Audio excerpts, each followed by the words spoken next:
Antonio Asencio es director de comunicación de Sigma 2. Antonio, buenas noches. Buenas noches, Ana. Es una demanda en la sociedad española el mantener esa prisión permanente revisable. ¿Se sienten la mayoría de los españoles más seguros con esa figura jurídica o es una demanda solo muy legítima, por otra parte, de las víctimas? Bueno, pues efectivamente, en el estudio que realizamos para el periódico El Mundo con motivo del cambio de año, vimos que la mayoría de la sociedad española es favorable a mantener la figura penal de la prisión permanente revisable. Aproximadamente el 63% de los españoles está a favor de mantenerla, es decir, está en contra de que se derogue, y el 28% estaría a favor de que se derogara. Esto lo que nos indica es que hay un altísimo grado de consenso en torno a mantener esta figura penal.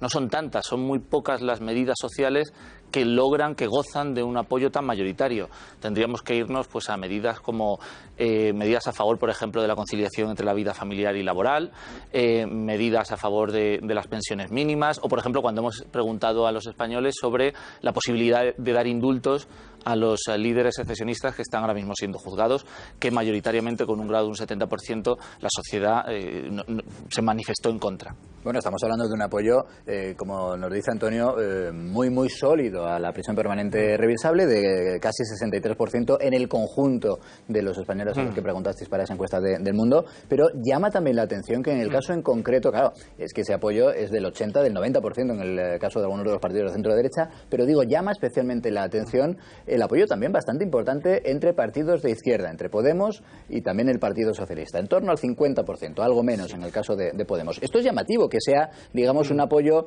de casi la mitad de sus quienes confiesan que han votado a esos partidos, cuando los dirigentes no respaldan esa prisión permanente revisable. Bueno, efectivamente, si analizamos el grado de apoyo a la prisión permanente revisable en función del partido al que se vota, obtenemos que ese apoyo es mayoritario en todos los grupos de votantes, aunque sí es verdad que hay matices. Por un lado tendríamos los votantes del Partido Popular, que serían los más defensores, los mayores defensores de esta figura penal. En torno a un 78% de los votantes del Partido Popular están a favor, seguido de los votantes de Ciudadanos, en el torno del 75%. Y si nos saltamos al otro hemisferio ideológico, vemos que los votantes del Partido Socialista también están a favor mayoritariamente, aunque es verdad que desciende hasta el 60%, es decir, 6 de cada 10 votantes del Partido Socialista están a favor de la prisión permanente revisable. El electorado de Podemos aquí es el que se muestra un poco más dividido, pero dividido dentro de estar a favor también, porque el 50% de los votantes de Podemos está a favor de mantener la prisión permanente revisable, frente a un 40% que estaría en contra. Sin embargo, condicionará su voto. Es decir, si mañana cualquiera de esos 4 partidos dice yo no lo apoyo y si llego al gobierno la voy a derogar, y ha habido iniciativas en ese sentido en el pasado más reciente, aunque ahora este tema ha desaparecido un poco del debate político, probablemente por esos datos que tú estás dando, los simpatizantes de un determinado grupo político, si hace eso, ¿van a cambiar el sentido de su voto o no va a afectar en absoluto al sentido de su voto? Vamos a ver, todo afecta al voto, y este es uno de los temas que cuando se pregunta... ¿Pero es un tema nuclear? No es un tema nuclear, es un tema que afecta al voto como otros afectan al voto. Está lejos de las cuestiones, de las preocupaciones, por ejemplo, económicas, bastante lejos de las preocupaciones por el empleo, por las pensiones, está lejos también de las preocupaciones puramente políticas, pero está.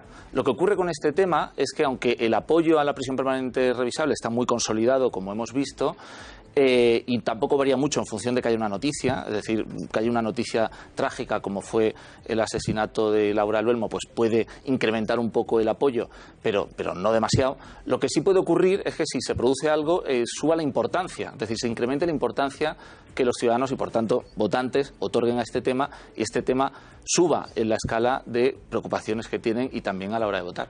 Bueno, te iba a preguntar en qué momento hicisteis ese sondeo del que hablamos para el diario El Mundo, con un tan amplio respaldo para la prisión permanente revisable, porque en este debate siempre se dice aquello de no se puede legislar en caliente, pero ya nos decías, apuntabas que efectivamente no cambia mucho la opinión de los españoles, incluso cuando las encuestas, los sondeos en torno a este tipo de leyes se hacen después de uno de esos sucesos que nos llaman especialmente la atención, o que son especialmente mediáticos. Bueno, estas preguntas sobre la prisión permanente revisable las hicimos dentro de un estudio más amplio que se hizo, como he señalado antes, con motivo del cambio de año, es decir, era un estudio programado, previsto. Sí que es cierto que a mediados de diciembre, es decir, unos 10 días antes de que se empezara a realizar el estudio, se produjo el trágico asesinato de Laura Albelbo en Huelva. Estas cuestiones, vuelvo a comentarlo, no es que varíe mucho el apoyo. En algunas ocasiones anteriores hemos preguntado también por este tema y el apoyo es similar. Lo que puede hacer es poner el debate encima de la mesa, ponerlo en el centro del debate político y social, y eso pues sí tiene su importancia.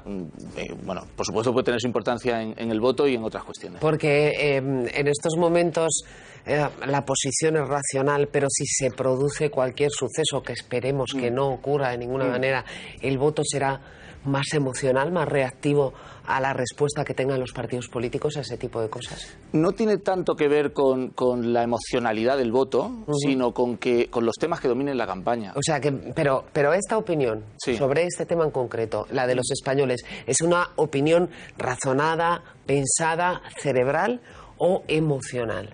En cualquier caso es una opinión consolidada, es una opinión bastante firme. El porcentaje de carga emotiva o el porcentaje de carga racional es más complicado saberlo. Obviamente es un tema muy sensible, es un tema que tiene que ver con la vida de la gente, y todo lo que tiene que ver con la vida de la gente al final tiene un aspecto inevitablemente emotivo, lo tiene. Pero lo que hace que eso pueda influir en el desarrollo, por ejemplo, de una campaña, es más bien que el tema se consiga situar en el centro del debate. O sea, que desplace a otros temas que pueden favorecer a determinados partidos y que al situarse en el centro, pues favorezca, por ejemplo, a los partidos que la defienden. Al PP y al Ciudadanos, que es a los que más nos interesa que el debate vaya en esos términos a que se hablen de otras cuestiones. En principio, ¿no? Sería así. Bueno, entre otras cosas, también entiendo, y además es legítimo, que esa era una de las motivaciones